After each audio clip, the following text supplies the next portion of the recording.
প্রাণপ্রিয় বন্ধুরা,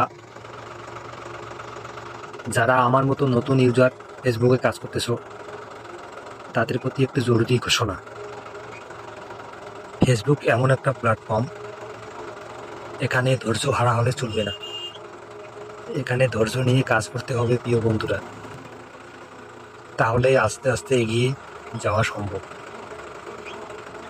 আর ধৈর্য হারা হয়ে গেলে কোনোদিনও এই ফেসবুক প্ল্যাটফর্ম থেকে সফলতা অর্জন করা সম্ভব না। তাই আপনারা ধৈর্য সহকারে কাজ করুন এবং অন্যকে সাপোর্ট বেশি বেশি করে করবেন এবং সাপোর্ট নিয়ে আসবেন। এটাই ফেসবুকের কার্যকলাপ। তাই দয়া করে প্রিয় বন্ধুরা, ভিডিওটি ভালো লাগলে কেউ লাইক কমেন্ট করতে ভুলবেন না।